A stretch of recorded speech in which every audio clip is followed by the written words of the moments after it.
Yun mga kuya, nagkaroon nga pala ako ng gawain ngayong araw. Bali nasira yung gearbox ng aking washing. Siyempre tinignan natin kung ano naging problema, kaya binaklas ko muna siya dito. Yun guys, binuksan ko na yung aking gearbox ng washing. Yan, bali pinasok na pala ng tubig siya guys. Pinatuyo na yung grasa niya. Yan, pinasok na ng tubig. Yun na nga guys, nasira nga pala yung middle gear. Saka yung pinaka-oil seal niya, kaya pinasok ng tubig. Kaya naghanap ako guys ng mabibilan. Kaso siyempre walang nabibili na pa isa-isa. Isang buong gearbox lang, kaya ginawa ko muna ng paraan dito. Bali yung pinaka-oil seal niya nasira.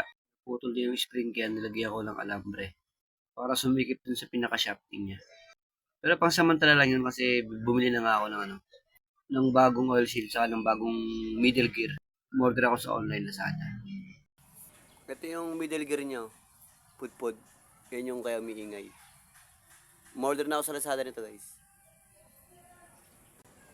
Guys, yun ang alambre, pinasok ko na. Yung pamalit sa oil seal natin. Sa spring ng oil seal na nasira.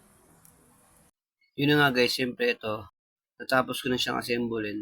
Siyempre mas maganda lagyan natin ng grasa para suwabe pa rin yung kanyang ikot. At yun na nga guys, inassemble ko na nga siya dito. At matesting na din para malaman natin kung umiingay pa rin ba siya o hindi na. At yun na nga guys, medyo nahihirapan ako dito magbalik kasi engot-engot eh. Guys, diba? Wala nang ingay.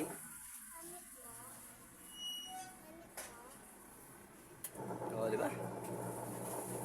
Pero papalitan ko pa rin guys yung yung bushing saka yung middle gear. Yung middle gear niya yung nasira eh.